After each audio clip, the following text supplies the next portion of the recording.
জেলখানায় আমরা যারা ছিলাম 3টা বছরের মাঝে জামাতে ইসলামী বাংলাদেশের শ্রদ্ধাভাজন আমির ডাক্তার শফিকুর রহমান, এই লোকটাকে বাইরে থেকে যে যাই মনে করে, অনেকে মনে করে বাংলা শিক্ষিত মানুষে কি আর কি, আপনি মিশেছেন কোনো দিন?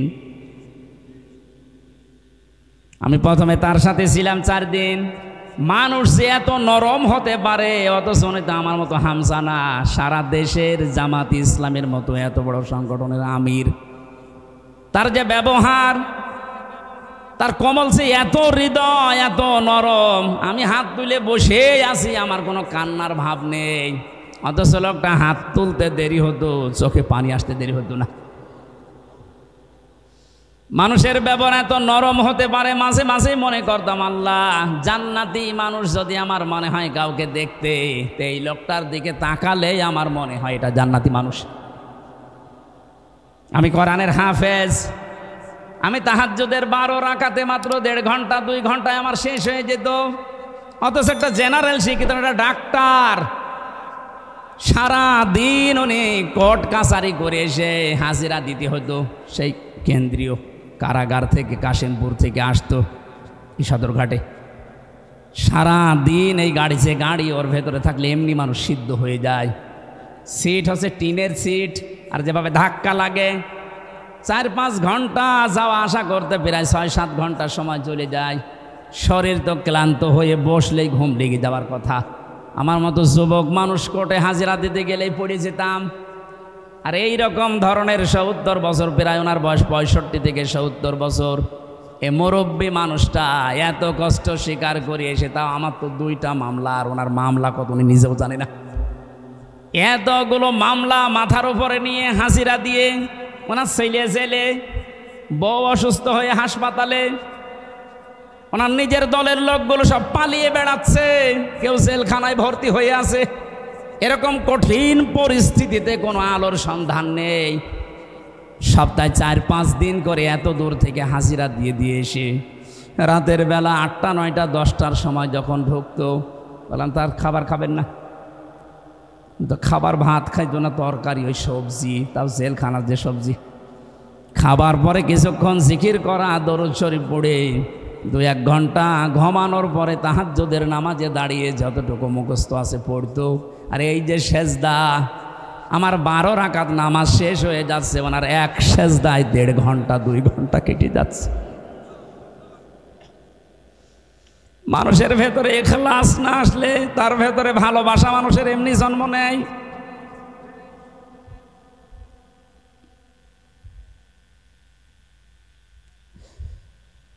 হাসানা দুনিয়ায় আপনি পাননি, আপনার ব্যবহারে মানুষ আপনার থেকে আরো দূরে চলে যায়। কোরআনে কারীম জানাচ্ছে, ওয়াকুলু লিন-নাসি হুসনা। হে নবী, মানুষের সাথে যখন কথা বলবেন হাসি মুখে কথা বলবেন, তাহলে একটা সাদগা দেওয়ার সওয়াব হবে। আল্লাহকে এখানে জানিয়েছে যে মুসলমানদের সাথে যখন কথা বলবেন হাসি মুখে বলবেন। লিন-নাসি লিল মুসলিমিনা দেয়নি। আমরা যারা দুনিয়ার হাসানা কামনা করি, খালি দোয়া করি, আল্লাহ দুনিয়ায় হাসানা দাও, দুনিয়ায় হাসানা দাও, 1 নাম্বারটা তো এখনো পর্যন্ত পেলাম না। আমার ব্যবহারটা নম্র হওয়া লাগবে, আমার ব্যবহারটা নরম হওয়া লাগবে, তাহলে দুনিয়ার হাসানা আমরা পাবো। এটা যদি দুনিয়ার সাথে শুধু শেষ হয়ে যেত, এই যে কোরআন শরীফ আমার সামনে, জীবনও বলতাম না। এর সম্পর্ক রিলেটেড সব আখিরাতের সাথে। কারণ মানুষকে আল্লাহ মরণের পরে যখন বিচার করার জন্য তুলবেন, এক একজনকে তুলবেন আলাদা আলাদাভাবে তার নিজের সামনে, নাকি 10 লক্ষ একবারে? অনেকেই বলে না কিয়ামতে আমার বাবা চান। হে নবী, আপনি জানিয়ে দেন কিয়ামতে প্রতিটি মানুষকে আমার সামনে আমি দাঁড় করাবো বিচার করার জন্যে, স্রেফ একা একা। কয়জন করি বলেন? নরসিংদীবাসী কোরআনে আয়াত শোনার পরে নিজের প্র্যাকটিক্যালটা একটু মিলান তো। আমি সহ যারা এখানে বসে আছি, কিয়ামতে কিন্তু প্রতিটি মানুষকে আল্লাহ তার নিজের সামনে দাঁড় করাবেন, কেউ থাকবে না, স্রেফ একা একা। মাঝে মাঝে একা থাকি বা ভাবি, আল্লাহ তুমি যদি বলো হামসা 2024 সালের আগস্ট মাসের 31 তারিখ পর্যন্ত তোরে মাফ করে দিলাম, যা। শুধুমাত্র সেপ্টেম্বরের 1 থেকে 3 3 দিনের হিসাব দিয়ে তুই জান্নাতে চলে যা। আমার যা বাস্তবতা, আমার তো মনে হয় 3 দিনের হিসাব দেওয়া আমার দ্বারা সম্ভব না। আপনারা পারবেন না? আপনারা পারবেন?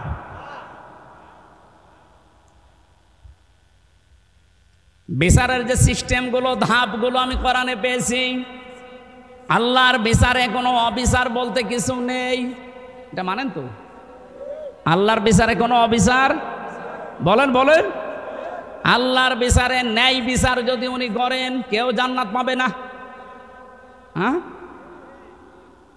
আল্লাহ যদি ন্যায় বিচারও কারো সাথে করে, জান্নাতে যাওয়া সম্ভব না, কারণ 1 গ্লাস পানির হিসাবও দিতে পারবেন না। আল্লাহর কাছে মাপ পাওয়ার জন্যে, বাঁচার জন্যে একটা উপায় আছে, উনি যদি দয়া করে ক্ষমা করে দেয়।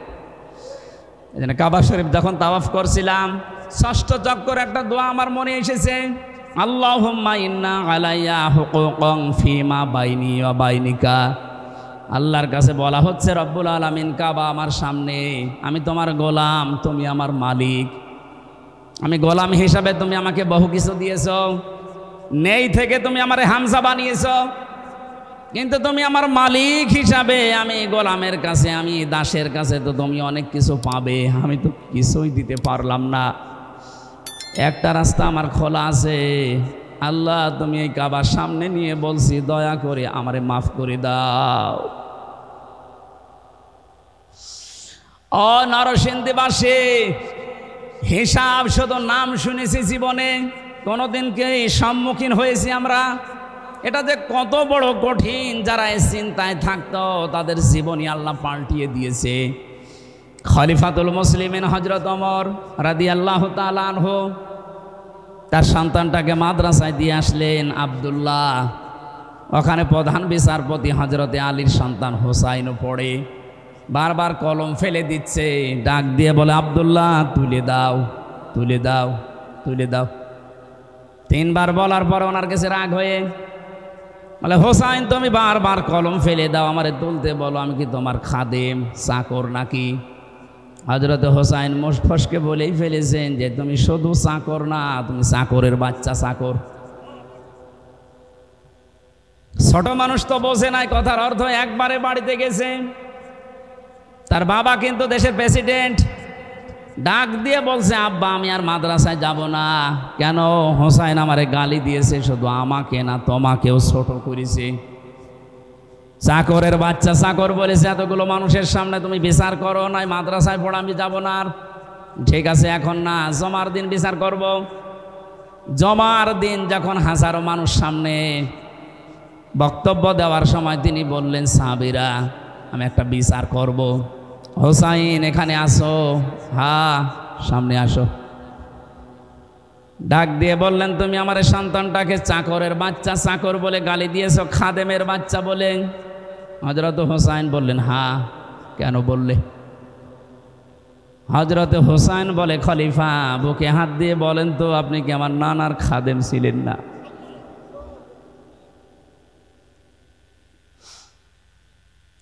হযরত ওমরের কথা বন্ধ হয়ে গেছে।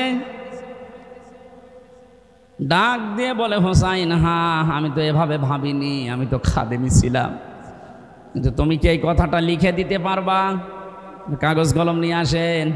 ছোট মানুষ তো, যেই কাগজ না খাজুরের পাতা নিয়ে এসেছে, উনি লিখে দিলেন, ওমর আমার নানার খাদেম ছিল, আমি দেখেছি, ইতি হোসাইন ইবনে আলী। সই করে দিলাম। কাগজটা হাতে নিয়ে হযরত ওমর চুমা খেলেন। ডাক দিয়ে বলেন, নবীর সাহাবীরা বিচার হয়ে গেছে। হযরত হোসাইন তো ছোট মানুষ, বলে, আব্বা বিচারই শুরু করলে না, কি করে হয়ে গেল? হযরত ওমর বলে, সন্তান আমার, যে বিচার করেছি এটা দুনিয়া না আখিরাতেও কাজে লাগবে। আমি যখন মারা যাব, এই কাগজটা আমার কাফনের ভেতরে দিয়ে দিও। ময়দানে মাহশারে আল্লাহ যখন আমাকে তুলবে স্রেফ একা একা, জীবনে কিছুই যদি আল্লাহর ভালো না লাগে, ওনার কাছে যদি পছন্দ না হয়, এই কাগজটা তুলে দেখাবো, মাবুদ তাকাও এদিকে, দেখো তোমার নবীর নাতি লিখে দিয়েছি, আমি নবীর খাদেম ছিলাম, এই ওসিলা হলো আজকে তুমি আমার মাফ করে দাও।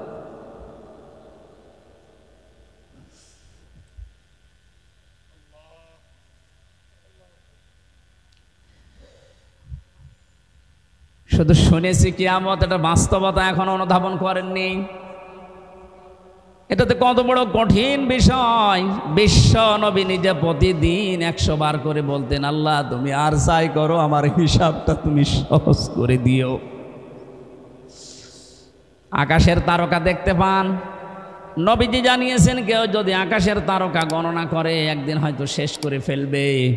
কিন্তু হযরত ওমর 26 বছর বয়সে মুসলমান হয়ে কয়েক বছরে যত নেকির কাজের আঞ্জাম দিয়েছে, কিয়ামত পর্যন্ত কেউ যদি হযরত ওমরের নেকি গণনা করে কোনোদিন শেষ হবে না। এ দুনিয়াতে জান্নাতের গ্যারান্টি পেয়েছে জীবিত অবস্থায় 10 জন, তার ভেতরে হযরত ওমর 2 নম্বরে। জান্নাতের দরজাগুলো তাকে ডাকতে থাকবে। এত বড় জায়গায় তিনি আছেন, এত বড় পাওয়ারফুল মানুষ, অথচ কিয়ামতে আল্লাহর সামনে দাঁড়াবে কি নিয়ে, এই নিয়ে চিন্তায় আছে। আমরা কোথায় আছি?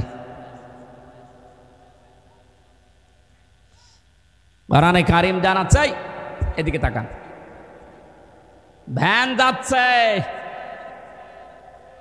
যাতে ভ্যান দেখেননি, মাহফিলের পরে আমি 10 মিনিট সময় দেব, ভ্যান দেখে বাড়ি যাবেন।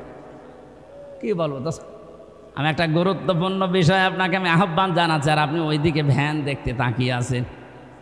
আমার তো মনে হয় এই রাস্তা দিয়ে যদি এখন পরিমণি হেঁটে যায় যে সব দৌড় দেবে। কোরআন জানাচ্ছে সূরা মারিজ, ওয়ালা ইয়াসআলু হামিমুন হামিমা ইউবাসসিরুনহুম ইয়াওয়াদ্দুল মুজরিমু লাউ ইয়াফতাদি মিন আযাবি ইয়াউমিযিম বিবানি। আল্লাহ পাক বলেন, ওই কিয়ামতে যখন আমি কঠিন সালসালা অবস্থা পয়দা করব, দৃশ্য দেখে সন্তান লজ্জা স্থান লাগবে না, পেট ফেটেই বের হয়ে পড়ে যাবে। পাগলের মতো মানুষ ছোটাছুটি করতে থাকবে, বন্ধুর পরিচয় না দিয়ে পালাবে, অথচ একজন আর একজনের সাথে দেখা হবে তাও পরিচয় দেবে না। মানুষ নিজেকে বাঁচাতে এত ব্যতিব্যস্ত হয়ে পড়বে, শেষ পর্যন্ত নিজের আদরের সন্তানকে মুক্তিপণ হিসাবে দিতে চাইবে। বাংলার মুসলমানেরা, এটা যে বাস্তবতা কত কঠিন। আমি যখন জেলখানায় বসে বসে আয়াতগুলো পড়েছি যে বিবানী সন্তানকে মানুষ নাকি মুক্তিপণ দিতে চাইবে, আমি নিজের সাথে মিলিয়ে দেখলাম না, এই আয়াতটা মিলছে না আমার সাথে। তখন আমার মেয়েটা 1 বছর বয়স ছিল, এখন ওর 4 বছর, ফারিহা জান্নাত। মাঝে মাঝে ওর কথা কল্পনায় নিয়ে এসে ভাবতাম, আল্লাহ ওর প্রতি তুমি আমার ভালোবাসা মহব্বত এত বেশি পয়দা করে দিয়েছো। আল্লাহ রসুলের পরে এই পৃথিবীতে এখনো পর্যন্ত আমার এই ছোট মেয়েটা আমার কাছে আদরের। অথচ আল্লাহ বলছে কিয়ামতে ফারিহাকেও, হামজা আমাকে বলবে আল্লাহ দিয়ে দিলাম, আমাকে বাঁচাও, এটা বলবে।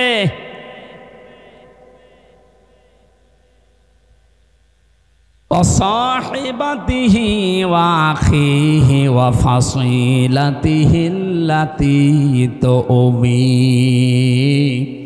আল্লাহ বলেন শুধু তোর সন্তান না, তোর স্ত্রীকে, তোর ভাইকে, তোর জ্ঞাতি গোষ্ঠী, তোর দলের লোক, তোর বংশের লোক, যারা তোকে আশ্রয় দিত সামাজিকভাবে রাজনৈতিকভাবে, তাদেরকেও বলবি আল্লাহ দিয়ে দিলাম, তুমি আমারে কিছু বলবা না। অমাং ফেলারদে জামিয়া, এমনকি দুনিয়ায় যত সম্পদের মালিক ছিল সব দিতে রাজি হয়ে যাবে। এটা আমি কালকে কোর্টে বুঝেছিলাম যে অমাং ফেল আরদি জামিয়া। কালকে হাজি সেলিম হাউ মাউ করে কাঁদছিল, ও যে কত সম্পদের মালিক আপনারে ব্রেনে ধরবে না। অথচ হাউ মাউ করে কাল আসামির ওই কাঠগড়ায় দাঁড়িয়ে কি কান্না, ওর মনে কথা তো বলতে পারে না। আমার মনে হচ্ছে যদি কথা বলতে পারতো সঠিকভাবে, বলতো বিচারপতি যা লাগে আমার সম্পদের সব নিয়ে যান, আমার এই অপমান থেকে বাঁচান। আল্লাহ ওইটা তুলে ধরেছেন অমাং ফিল আরদে জামিয়া। ও দুনিয়ার যত স্থাবর অস্থাবর সম্পদের মালিক ছিল বলবে আল্লাহ সব দিয়ে দিলাম, ফম্মায়ুজি, এরপর আমাকে বাঁচান।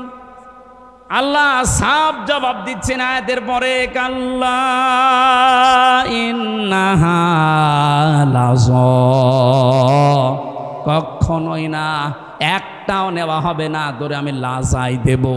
কোথায়? লাজাই দেব তোরে। লাজা কি? জাহান্নামের যে 7টা দরজার নাম আছে, হোতামা, হাবিয়া, সাকার, সাঈর, জাহিম, জাহান্নাম আর লাজা, একটা দরজার নাম। এ ভুলটা নিরসন করা দরকার। অনেকে জানেন না জাহান্নাম কয়টা বলেন তো? একটা। জান্নাত একটা, কিন্তু এদের স্তর আলাদা। জাহান্নামের স্তর দরজা 7টা, আর জান্নাতের স্তর আমি কোরআনে পেয়েছি 100টার উপরে। প্রশ্ন আসতে পারে সেই 1 থেকে পড়ছি যে জান্নাত 8টা জাহান্নাম 7টা। না, কোরআনে কারীম জানিয়েছে লাহা সাবাতু আবওয়াব লিকুল্লি বাবিম মিনহুম জুজউম মাকসুম। সূরা হিজরের 44 নম্বর আয়াত, 14 নম্বর পারার 3 নম্বর পৃষ্ঠা 7 নম্বর লাইনে আছে। আল্লাহ পাক বলেন জাহান্নামের দরজা 7টা। জাহান্নামের দরজা কয়টা বলেন বলেন? লিকুল্লি বাবিম মিনহুম জুজউম মাকসুম। পৃথিবীতে যে যেই ধরনের অপরাধ করেছে তাকে আল্লাহ ওই দরজা দিয়ে প্রবেশ করাবে। আদালত তো আমি দেখলাম কালকে একটা, কিন্তু যেই যেই ধরনের আসামি তাকে ওই আদালতে নিয়ে বিচার করা হয়। স্কুল আমরা দেখি, একটা স্কুল 10টা ক্লাসরুম, 1 থেকে 10 পর্যন্ত পড়ানো হয়। যে যেই ক্লাসে পড়ে ওই দরজা তার জন্য নির্ধারিত আছে না নেই? ক্লাস 3-তে পড়ে ও 7-এ যে ক্লাস করতে পারবে। দুনিয়াতে আপনি যেই ধরনের অপরাধ করবেন আল্লাহ কিয়ামতে ওই ধরনের দরজা দিয়ে জাহান্নামে আপনাকে প্রবেশ করাবে। এখানে যেটার নাম আছে এটা 3 নাম্বার, এর নাম লাজা। নাম কি বলেন বলেন?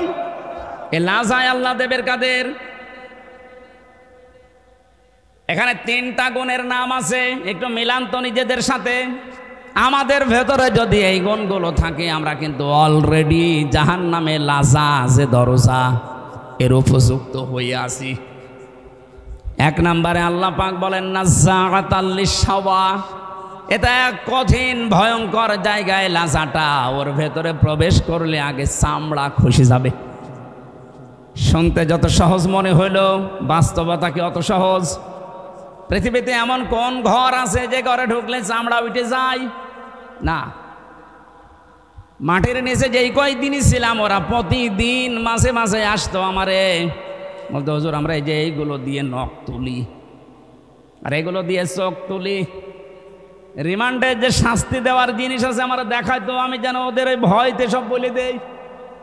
ওরা যেগুলো মিথ্যা আমারে বলতে বলতো না এগুলো এত মিথ্যা আমি বলতে পারবো না। যে বিষয়গুলো দেখিয়েছে যতক্ষণ পর্যন্ত শরীরে টাচ না করেছে একটা জিনিস আমার শরীর থেকে খসে নাই। আল্লাহ বলেন এমন লাজায় আমি দেব, প্রবেশ করতে দেরি সঙ্গে সঙ্গে তো চামড়া সব খুলে যাবে।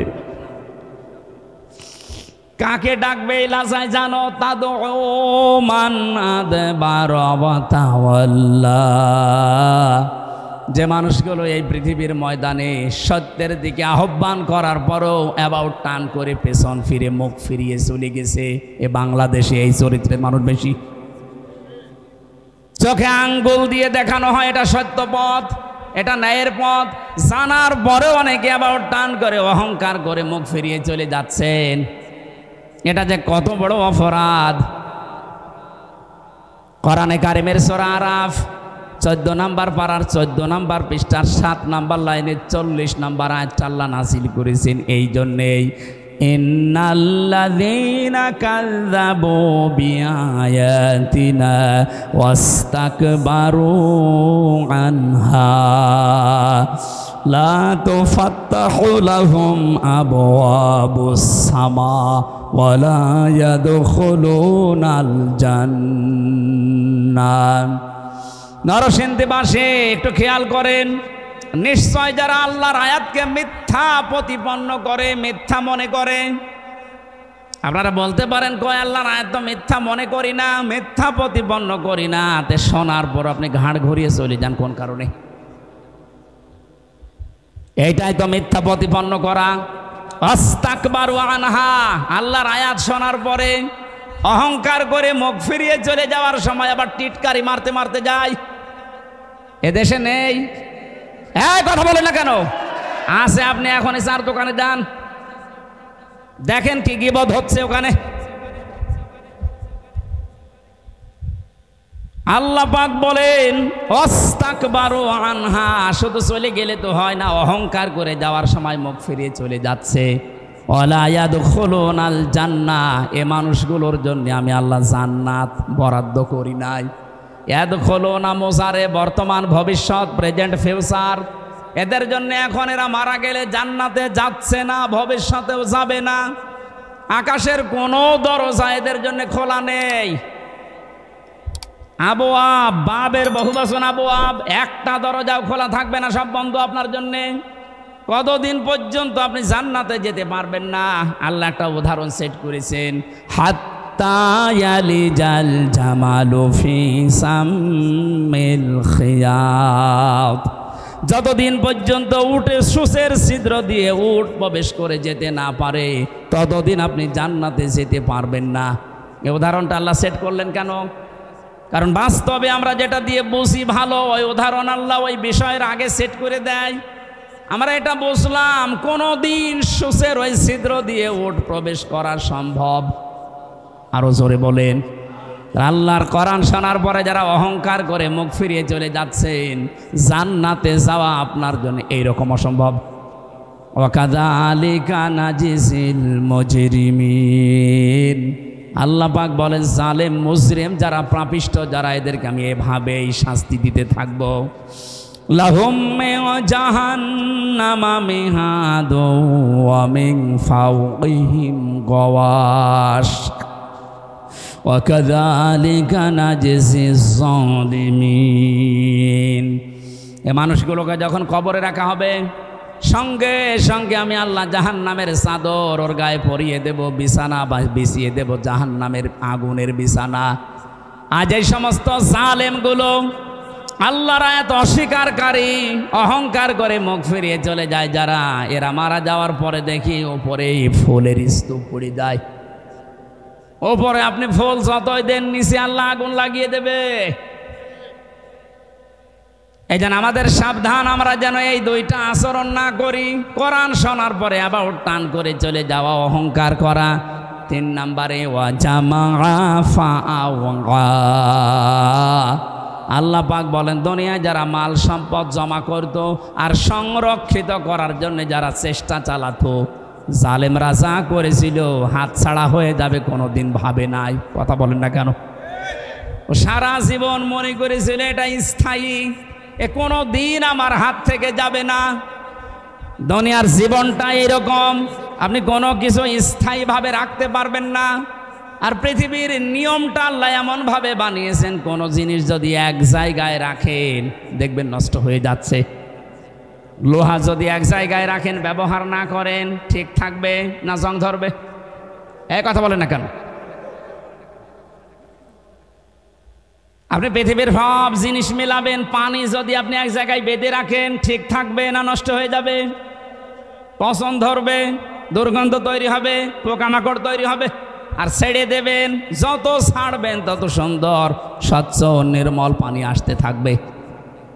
এলেম যদি কেউ এক জায়গায় রাখে, ওইটাও নষ্ট হয়ে যায়। জানা এলেম মানুষ ভুলে যায়। যত প্রচার করবেন, যত ওর উপরে কাজ করবেন, তত এলেম আল্লাহ আপনাকে বাড়িয়ে দেবে। টাকা পয়সা যদি কেউ এক জায়গায় রাখে, ওইটাও নষ্ট হয়, শত্রু পয়দা হয়। যত ছাড়বেন ওই জায়গা আল্লাহ পূরণ করার জন্য উপর থেকে পাঠাতেই থাকবে, এইটাই নিয়ম। ক্ষমতাও তো আল্লাহ ওইভাবেই দিয়েছিলেন। আর আপনি ওইটাকে পেয়ে ইহসাবু আন্না মালাহু আখলাদা, মনে করেছিলেন এই ক্ষমতা মনে হয় চিরস্থায়ী, আর কোনোদিন ছাড়া লাগবে না। পৃথিবীর কোনো কিছুই তো এক জায়গায় থাকে না, রাখলেও নষ্ট হয়ে যায়। ক্ষমতাও এক জায়গায় রেখেছিলেন, এমন ভাবে নষ্ট হয়েছে এখন নামও করতে পারছেন না। কিন্তু যদি মাঝে মাঝে পাল্টাতো তাহলে এত গরম হইতো না। এজন্য সম্পদ যারা জমা করছেন এর হক আদায় করছেন না। আজকের তেলাওয়াত কিন্তু আয়াতে ওই 3টা পয়েন্টের উপরে আল্লাহ আলোচনা করছেন। আপনাদের কষ্ট হয়ে যাচ্ছে? আমি ইয়াসিন শব্দটা দিয়ে পর্যন্ত এক কায়দায় এসেছিলাম যে কিয়ামতে আল্লাহ প্রথম বিচারে ডাকবেন আপনাকে একা একা, দ্বিতীয় বিচারের সিস্টেমে আল্লাহ একা আর ডাকবেন না। ইয়াউমা নাদউ কুল্লা উনাসিম বিইমামিহিম। রব্বুল আলামিন বলেন কিয়ামতে দ্বিতীয় বিচারের সিস্টেমে ধাপে প্রতিটি মানুষকে আমি আল্লাহ ডাক দেব তার নেতার সাথে। এই একটু বসেন, এই বিষয়টা আগে ক্লিয়ার করি। কিয়ামতের প্রথম বিচারে আল্লাহ ডাকছেন আপনাকে একা ধাপে ধাপে, দ্বিতীয় ধাপে আপনাকে আর একা ডাকবে না, এবার ডাকবে আপনার নেতার সাথে। কার সাথে বলেন বলেন? আগে নেতা, এরপরে কর্মী। এই তথ্যটা সূরা বনী ইসরাইলের ৭২ নম্বর আয়াতের প্রথম অংশে আছে। প্রথমে আপনাকে আল্লাহ ডাকবে না, এবার ডাক দেবে আপনার নেতাকে, এরপরে আপনাকে। অবিবেকবান মানুষেরা নিজের কাছে এবার প্রশ্ন করেন তো, আপনি যারা আদর্শ মেনে চলেন, যাকে নেতা বলে মানেন, ওকে যদি আল্লাহ কিয়ামতে আগে ডাকে এরপরে আপনাকে, আপনার কি মনে হয় যে আল্লাহ ওর সিরত ওর চরিত্র ওইটা দেখে আপনাকে মাফ করে দেবে? হ্যাঁ, এখনই বলছেন না, আপনি তো ধরা খাবেন।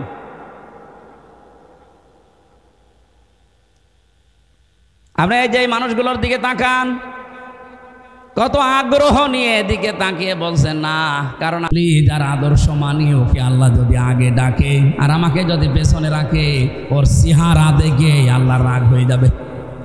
কথা বলেন না কেন? ওর চেহারা দেখে যদি আল্লাহর রাগ হয়ে যায় তো পেছনে আর তাকাবে না, ওরে সেখানে দেবে, আপনারাও দেবে ওখানে। এই জন্যই বলছে আদর্শ ঠিক করা লাগবে এক্ষুনি। বাড়ি যেয়ে ঠিক করবেন না, এক্ষুনি সিদ্ধান্ত নিয়ে যান। ইয়াসিন বলে আল্লাহ যাকে ডাক দিলেন, তাকে ছাড়া দুনিয়া আমি আর কাউকে আদর্শ মানি না। আমি জানি যারা ঠিক বলছেন এ কথার অর্থ বোঝেননি। এটা বাস্তবে যদি আপনি নিয়ে যেতে পারেন, এ মাহফিল সাকসেস হবে। যে 7টা নামে ডাক দিয়েছেন রসুলকে, কোনো অপমান কোনো অপদস্থ না খেয়ে থাকবেন না, মায়ের খাবেন না, কেউ চোখ রাঙানি দেবে না। যে কথাগুলো আল্লাহ জানিয়েছিলেন, তহা মা আনজালনা আলাইকাল কুরআনা লিতাশকা, যে ব্যাখ্যাটা দিয়েছি অল্প সময়ে, আল্লাহ আমাদেরকে সহজ সরলভাবে বুঝে মানার তৌফিক দিন, যেন কোনোদিন মুহাম্মদুর রাসূলুল্লাহ বাদ দিয়ে অন্য কাউকে আমি না মানি। মেনে নিতে পারবেন তো? সূরা আরাফের একটা মাত্র আয়াত পড়েছি, তাও 4 ভাগের 1 ভাগ। আমি যতটুকু পারছি সামনে থেকে কথা বলার চেষ্টা করছি। 156 নম্বর আয়াত। হযরতে মুসা আলাইহিস সালামের জামানায় তিনি আল্লাহর কাছে দেখা করতে গিয়েছিলেন তার এলাকার 40 জন নকিব নিয়ে, প্রতিনিধি নিয়ে। ওখানে ঘুরে আসার পরে বিশাল ঘটনা তাফসিরে আছে। আমি শিক্ষার জন্য 3টা বিষয় বেছে নিয়েছি। আল্লাহ রাব্বুল আলামিনকে তিনি বললেন, ওয়াকতুব লানা ফি হাদিহিদ দুনিয়া হাসানা ওয়া ফিল আখিরাতি ইন্না হুদনা ইলাইক। হে আল্লাহ, তুমি আমাদের জন্য দুনিয়ার হাসানা লিখে দাও, আখিরাতের হাসানা লিখে দাও। হাসানা না হাসিনা? হাসিনা মানে সুন্দরী আর হাসানা মানে কল্যাণ। একজন দেখলেন দোয়া করছে, রব্বানা আতিনা ফিদ দুনিয়া হাসিনা। হাসিনা না হাসানা? হে আল্লাহ, তুমি আমাদেরকে দুনিয়ার হাসানা লিখে দাও। কেন আল্লাহ অক্তব দিলেন? কাতাবা একতব মানে কেন দিলেন? কাতাবা ছাড়াও তো অনেক শব্দ আছে, ফারজন আছে, ফারজন না দিয়ে কাতাবা দিলেন। আমি যদি এই জমিটা আজকের মুরব্বীকে বলি এটা আমার জমি, 2 বিঘা জমি আপনাকে দিয়ে দিলাম, জান, এ মুখের কথার কোনো দাম আছে? কথা বলে না কেন? এটা যদি সই স্বাক্ষর করে দলিল বানিয়ে একেবারে লিপিবদ্ধ করে বললাম যে এই নেন, ওটা দাম নেই। আল্লাহ এমন শব্দ দিয়েছেন, খুব গুরুত্বপূর্ণ একটা শব্দ। হযরতে মুসা বলেছিলেন, মাবুদ তুমি লিখে দাও, অক্তুব লানা আমাদের জন্য ফি হাদিহিদ দুনিয়া হাসানা, দুনিয়ার হাসানা। এখন দুনিয়ার হাসানা কি? আমি একটা দুইটা না, প্রায় 42টার উপরে তাফসিরের সাথে মিলিয়েছি যে দুনিয়ার হাসানা কারে বলে। পড়া কোরআন শরীফ এবং হাদিস আমি যতটুকু পড়েছি, দুনিয়ার হাসানা হিসাবে পেয়েছি আমি 10টা বিষয়। কয়টা? এই 10টা বিষয় যদি আপনি দুনিয়ায় পান, তাহলে দোয়া করলে মনে করবেন কবুল হয়েছে। এখানে অনেক মানুষ আমরা আছি, 5 ওয়াক্ত নামাজের পরে দেখি হাত তুলে মোনাজাত করে। এমনকি কাবা শরীফের রুকনি ইয়ামিনি থেকে হজরে আসওয়াদ, এই জায়গাটা যখনই পার হয়, লক্ষ লক্ষ হাজিরা এই দোয়াটা পড়ে, রব্বানা আতিনা ফিদ দুনিয়া হাসানা। পড়ে না? 16 সালে আমি বুঝি নাই,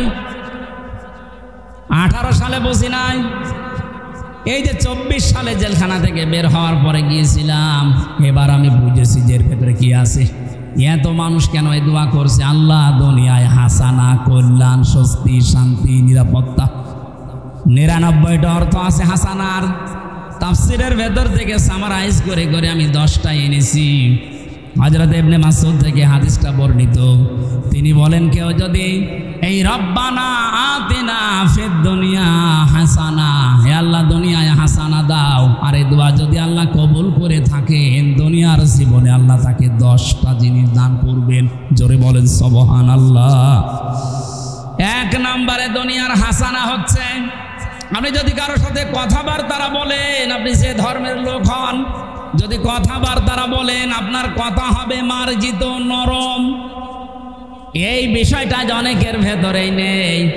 বিশ্ব নবীকে আল্লাহ জানিয়েছিলেন, ফাবিমা রহমাতিম মিনাল্লাহি লিনতা লাহুম ওয়ালাউ কুনতা ফাজ্জান গালিজাল কলবি লানফাদ্দু মিন হাওলিকা।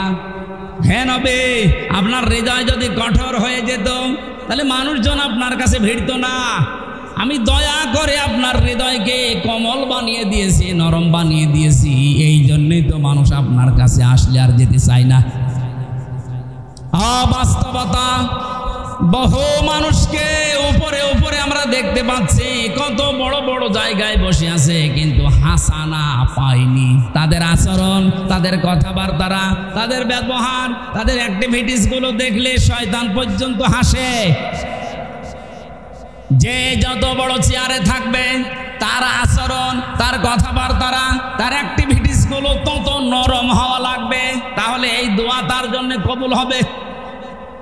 কত অফিসে দেখতে পাই আমরা, কর্মচারী যারা আছে, সহকারী যারা আছে, 8 ঘন্টা ডিউটি, 10 ঘন্টা পার হয়ে যাচ্ছে, বাড়ি যাওয়ার কথা মনে হয় না। অথচ এমনও অফিসার আছে 8 ঘন্টা ডিউটি, এই কর্মচারীরা মনে হয় যে জাহান্নামে আছে। কথা বলছেন না? এই যে দোকানদার, এ দোকানে কর্মচারী আছে, 8 ঘন্টা ওর ডিউটি, মালিক এমন ভাবে গালিগালাজ করে, ব্যবহার করে, ও মনে মনে ভাবে আল্লাহ 8টা ঘন্টা পার হবে কখন। আমি আমারও মানুষ পেয়েছি, ঝিনাইদহ জেলার ডিসি পেয়েছিলাম, এসপি পেয়েছিলাম, টিওনও পেয়েছিলাম। ব্যবহার এত সুন্দর, এত মার্জিত, ওর কাছে 8টা ঘন্টা মানুষের কেটে যাওয়ার পরে বের হয়ে বলো, হুজুর স্যারের ব্যবহার এত সুন্দর, 8 ঘন্টা কখন কেটে যায় টের তো পাই না। মনে হয় 10-12 ঘন্টা ডিউটি করলে আমাদের ভেতরে কোনো ক্লান্তি আসে না। জেলখানায় আমরা যারা ছিলাম 3টা বছরের মাঝে, জামাতে ইসলামী বাংলাদেশের শ্রদ্ধাভাজন আমির ডাক্তার শফিকুর রহমান, এই লোকটাকে বাইরে থেকে যে যাই মনে করে, অনেকে মনে করে বাংলা শিক্ষিত মানুষে কি আর কি, আপনি মিশেছেন কোনো দিন? আমি প্রথমে তার সাথে ছিলাম 4 দিন। মানুষ যে এত নরম হতে পারে, অথচ তো আমার মতো হামজা না, সারা দেশের জামাত ইসলামের মতো এত বড় সংগঠনের আমির, তার যে ব্যবহার, তার কমল সে এত হৃদয়, এত নরম। আমি হাত তুলে বসে আছি, আমার কোনো কান্নার ভাব নেই, অথচ লোকটা হাত তুলতে দেরি হতো, চোখে পানি আসতে দেরি হতো না। মানুষের ব্যবহার এত নরম হতে পারে, মাঝে মাঝে মনে করতাম আল্লাহ জান্নাতি মানুষ যদি আমার মনে হয় কাউকে দেখতে, এই লোকটার দিকে তাকালেই আমার মনে হয় এটা জান্নাতি মানুষ। আমি কোরআনের হাফেজ, আমি তাহাজ্জুদের 12 রাকাতে মাত্র 1.5 ঘন্টা 2 ঘন্টায় আমার শেষ হয়ে যেত। অথচ একটা জেনারেল শিক্ষিত একটা ডাক্তার সারা দিন উনি কোর্ট কাছারি করে এসে হাজিরা দিতে হতো। সেই কেন্দ্রীয় কারাগার থেকে কাশিমপুর থেকে আসতো এই সদরঘাটে, সারা দিন এই গাড়ি ওর ভেতরে থাকলে এমনি মানুষ সিদ্ধ হয়ে যায়। সিট হচ্ছে টিনের সিট, আর যেভাবে ধাক্কা লাগে 4-5 ঘন্টা যাওয়া আসা করতে প্রায় 6-7 ঘন্টার সময় চলে যায়। শরীর তো ক্লান্ত হয়ে বসলেই ঘুম লেগে যাওয়ার কথা। আমার মতো যুবক মানুষ কোর্টে হাজিরা দিতে গেলেই পড়ে যেতাম। আর এই রকম ধরনের 70 বছর, প্রায় ওনার বয়স 65 থেকে 70 বছর, এ মুরব্বী মানুষটা এত কষ্ট স্বীকার করে এসে, তাও আমার তো 2টা মামলা, আর ওনার মামলা কত উনি নিজেও জানে না। এতগুলো মামলা মাথার উপরে নিয়ে হাজিরা দিয়ে, ওনার ছেলে জেলে, বউ অসুস্থ হয়ে হাসপাতালে, ওনার নিজের দলের লোকগুলো সব পালিয়ে বেড়াচ্ছে, কেউ জেলখানায় ভর্তি হয়ে আছে। এরকম কঠিন পরিস্থিতিতে কোনো আলোর সন্ধান নেই। সপ্তাহে 4-5 দিন করে এত দূর থেকে হাজিরা দিয়ে এসে রাতের বেলা 8টা 9টা 10টার সময় যখন ঢুকতো, বললাম তার খাবার খাবেন না? তো খাবার ভাত খাইতো না, তরকারি ওই সবজি, তাও জেলখানার যে সবজি।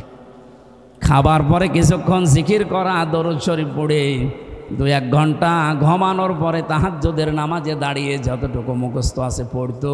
আর এই যে সেজদা, আমার 12 রাকাত নামাজ শেষ হয়ে যাচ্ছে, ওনার এক সেজদায় 1.5 ঘন্টা 2 ঘন্টা কেটে যাচ্ছে। মানুষের ভেতরে ইখলাস না আসলে, তার ভেতরে ভালোবাসা মানুষের এমনি জন্ম নেয়।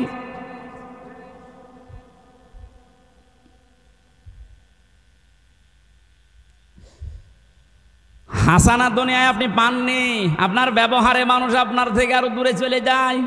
কোরআনে কারীম জানাচ্ছে, ওয়াকুলু লিন-নাসি হুসনা। হে নবী, মানুষের সাথে যখন কথা বলবেন হাসি মুখে কথা বলবেন, তাহলে একটা সাদগা দেওয়ার সওয়াব হবে। আল্লাহকে এখানে জানিয়েছে যে মুসলমানদের সাথে যখন কথা বলবেন হাসি মুখে বলবেন। লিন-নাসি লিল মুসলিমিনা দেয়নি। আমরা যারা দুনিয়ার হাসানা কামনা করি, খালি দোয়া করি, আল্লাহ দুনিয়ায় হাসানা দাও, দুনিয়ায় হাসানা দাও, 1 নাম্বারটা তো এখনো পর্যন্ত পেলাম না। আমার ব্যবহারটা নম্র হওয়া লাগবে, আমার ব্যবহারটা নরম হওয়া লাগবে, তাহলে দুনিয়ার হাসানা আমরা পাবো। 2 নাম্বারে একটা করে সব বলতে গেলে তো আয়াত শেষ হবে না, আবার 12টাও বেজে যাচ্ছে। খুব তাড়াতাড়ি সামারাইজ করে বলছি, কেউ যদি মনে করে যে দুনিয়ার হাসানা পেয়েছি, তাহলে সে যেন তার স্ত্রী, উত্তম স্ত্রী তার ঘরে আনতে পারে। উত্তম স্ত্রী কোনটা?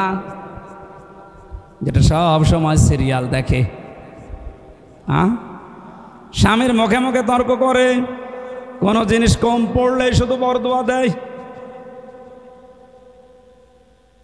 ফেরাউনের স্ত্রী হযরতে আসিয়ার জীবনী পড়েছি। পৃথিবীতে যত কঠিন স্বামী আছে, তার মতো এরকম ভয়ঙ্কর স্বামী কারো কপালে জোটেনি, জুটবেও না। এত বড় ভয়ঙ্কর ছিল লোকটা। নিজের স্ত্রীর হাতের ভেতরে প্রেক লাগিয়েছে, পায়ের ভেতরে শলাকা দিয়েছে, মাথার উপরে গরম তেল ঢেলে দিচ্ছে, মানুষজনকে দিয়ে কাপড় চোপড় সব খুলিয়ে উলঙ্গ করেছে। পৃথিবীর কোন স্বামী তার স্ত্রীর সাথে আচরণ করেছে আমি শুনি নাই, পড়িও নাই। অথচ মহিলার সাথে যখন এগুলো করা হচ্ছিল, জিবরাইল এসে জান্নাত সামনে ধরেছে। উনি তো বলতে পারতো ঠিক আছে আমি জান্নাতি চাই, বলেননি। আল্লাহকে ডাক দিয়ে বলেছিলেন, রব্বি নাজ্জিনি, হে আল্লাহ তুমি আমাকে বাঁচাও আমার এই স্বামী এবং স্বামী যাদেরকে দিয়ে আমার উপরে অত্যাচার করাচ্ছে, তাদের কবল থেকে তুমি আমাকে বাঁচাও, কিন্তু তুমি রাগ করে আমার স্বামীর ওপরে গজব দিও না। নরসিংদের মা বোনেরা, কত বড় ভয়ঙ্কর অবস্থায় আছে, আপনি একটু নিজেকে দাঁড় করান ওই জায়গায়। এত বড় কঠিন অবস্থায় থাকার পরেও শুধু নিজেকে বাঁচানোর আহ্বান জানিয়েছিলেন, মাবুদ তুমি আমাকে বাঁচাও, কিন্তু আমার স্বামীর ওপরে তুমি গজব দিও না। আর আপনি একটা সাবান কম হলে বরদোয়া দেন। আপনি মানুষ,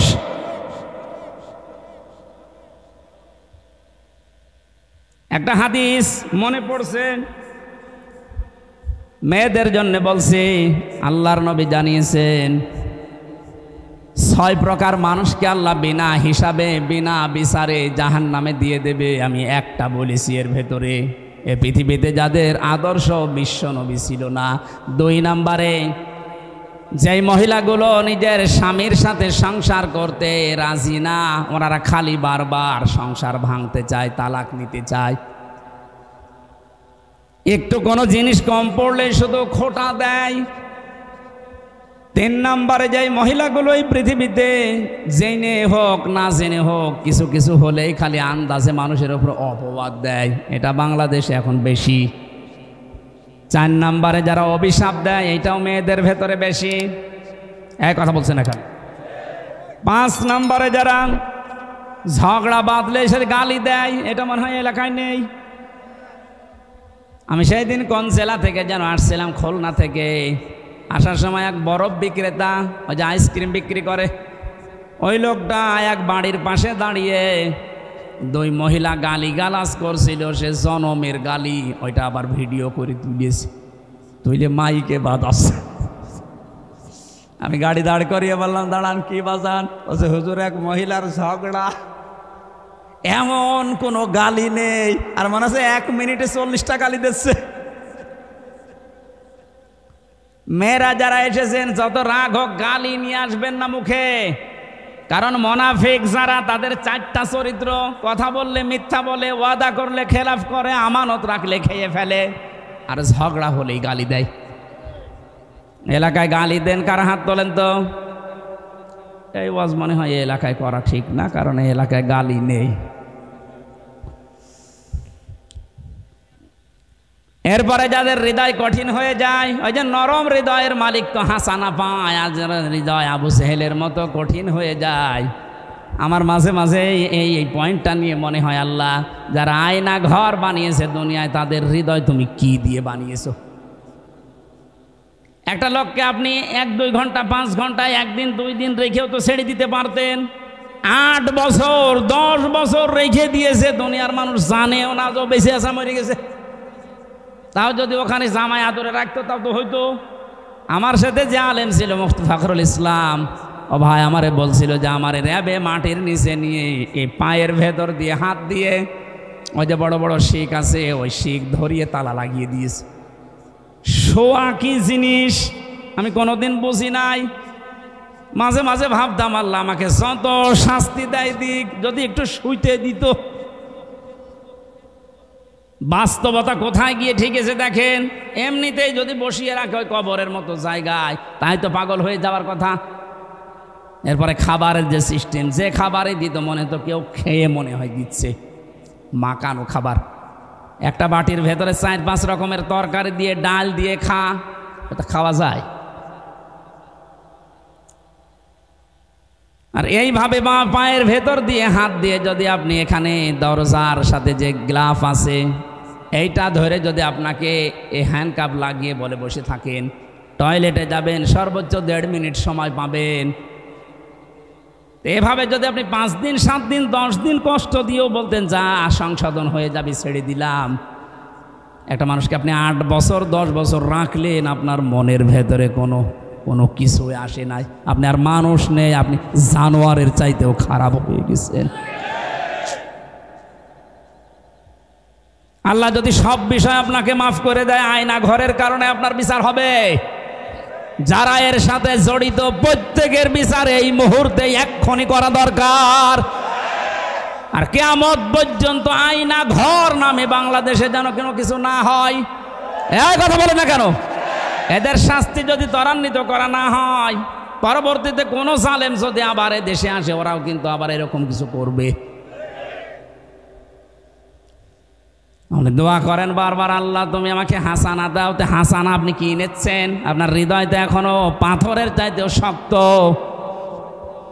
স্ত্রী হিসাবে যাকে নিয়ে এসেছেন, 4টা জিনিস দেখার জন্য নবীজি বলেছিলেন যে বংশ দেখবা, চেহারা দেখবা, সম্পদ দেখবা, আর দিনদারি দেখবা। ওপরের 3টা যদি নাও পাওয়া যায়, যদি দেখো যে দিনদার পরিবারের মেয়ে নিয়ে আসবা, সংসারে শান্তি পাবা। এখন কার বাবা মা গার্জিয়ানরাও এটা চাই না, যারা বিয়ে করি আমরা তারাও চাই না। এই জন্য দুনিয়ার হাসানাও নেই। কোরআনে কারীম দোয়া শিখিয়েছে, মোনাজাত কর আমার কাছে, রব্বানা হাবলানা মিন আজওয়াজিনা ওয়া যুররিয়াতিনা কুররাতা আয়ুনি ওয়াজআলনা লিল মুত্তাকিনা ইমামা। আল্লাহর কাছে মোনাজাতে বলা হচ্ছে, মাবুদ তুমি আমাদেরকে দুনিয়ায় বউ দাও, এমন বউ দাও, এমন সন্তান দাও যাদের দেখলে আমার অন্তর জড়িয়ে যায়। জোরে বলেন আমিন। আখিরাতের হাসানা এতগুলো বলে ব্যাখ্যা করলে সময় লাগছে। অক্তবলানা ফি হাদিহিদ দুনিয়া হাসানা অফিল আখিরা, আল্লাহ আখিরাতে হাসানা দাও। আখিরাতের হাসানা 5টা। কয়টা? আখিরাতের 1 নাম্বার হাসানা হচ্ছে মরণ যেন ভালো হয়। ভালো মরণ ওইটা যেটা গলায় দড়ি দিয়ে হয়, যেটা বিষ খাইয়ে হয়। কি ভালো মরণ? ওইটা যেটা শাহাদতের মরণ হয়। শহীদ আবু সাইদ নামের আগে দেখেছেন কি শব্দ? শহীদ। এটা খেলা করার জিনিস না। আজ অনেকে টল করে যে বুক পেতে দিল, গুলি খেয়ে শহীদ হয়ে গেল। না, কে বলেছে? দেওয়াল চাপা পড়ে মরলে যদি শহীদ হয়, পানিতে ডুবে মরলে যদি শহীদ হয়, সাপে কেটে মরলে যদি শহীদ হয়, জালেমের সামনে জুলুমের সামনে বুক পেতে জীবন দিয়ে গেল, শহীদ হবে না? মানে শহীদ আবু সাইদ 100% বিশ্বাস করবেন আপনিও শহীদ, কারণ জালেমের জুলুমের সামনে জীবনটা দিয়ে গেছে। এই কারণে আপনি এখনো পর্যন্ত এই পারমিশন ছাড়া কথা বলতে পারছেন। আগস্টের 5 তারিখের আগে এতগুলো মানুষ পারমিশন ছাড়া এই জায়গায় বসে থাকা সম্ভব হতো? 14 জনের কাছে পারমিশন নেওয়ার পরেও এখানে আসতে দেয় না। আর 5 তারিখের পরে ডক্টর মোহাম্মদ ইউনূস একবারে ঘোষণা দিয়েছে, অন্যান্য ধর্মের মানুষেরা যেভাবে ধর্ম পালন করে, এদেশে কোরআন প্রচারে কোনো মহারথীর কাছে অনুমতি নেওয়ার প্রয়োজন নেই। কিচ্ছু না হোক, পরাধীন থেকে অন্তত এই স্বাধীনতার সুখটা তো পেয়েছেন, যে আমার ধর্মের কথা বলতে, ধর্মের কথা শুনতে অন্তত কোনো জালেমের কাছে পারমিশন নেওয়া লাগবে না। ইন্না হুদনা ইলাইকা, আমরা আল্লাহর দিকে ফিরে যাব। আল্লাহুম্মা আমিন। লা ইলাহা ইল্লা আনতা সুবহানাকা ইন্নী কুনতু মিনাজ জালিমিন। মাবুদ, নরসিংদী জেলার রায়পুরা থানা কোরআনে কারিমের আয়োজন করতে গিয়ে যারা শ্রম দিয়েছে এদেরকে তুমি কবুল করো। বড় আশা নিয়ে আমরা তোমার দরবারে হাত তুলেছি, আমাদের এই হাতগুলো তুমি মঞ্জুর করে নাও। দুনিয়ার হাসানা যেগুলো আমাদের জীবনে দিয়ে দাও, আখিরাতের হাসানা তুমি আমাদেরকে দান করো। আমরা তোমার দিকে ফিরে আসার সিদ্ধান্ত নিয়ে ফেলেছি। আল্লাহ, চারমাচকে যেন দেখতে পারি বাংলাদেশটা তোমার কালাম দিয়ে চলছে। মা বোন যারা এসেছে ফাতেমার মতো, আয়েশার মতো বানিয়ে দাও। আল্লাহ তাআলা কোরআনের কথাগুলো সহজ সরল ভাষায় মানুষকে বোঝাতে পারি, নিজেও বুঝতে পারি, ওই রকম তৌফিক আমাকে ভিক্ষা দাও। আমার কণ্ঠটা তুমি ছেড়ে দাও। আল্লাহ, কথা বললেই গলা ব্যথা হয়ে যায়, মেহেরবানি করে আমার কণ্ঠটা তুমি দয়া করে ভিক্ষা দাও। রব্বুল আলামিন, জালেমের হাত থেকে যখন আমাদেরকে মুক্তি দিয়েছো, কিয়ামতের আগে যেন এই দেশে কোনো জালেম আর ফিরে আসতে না পারে। বারাকাল্লাহু লানা ওয়া লাকুম ফিল কোরআনিল আযীম। কখন কার কাছে আজরাইল আসে জানি না, আজরাইল আসার সঙ্গে সঙ্গে যেন পড়তে পারি লা ইলাহা ইল্লাল্লাহু মুহাম্মাদুর রাসূলুল্লাহ।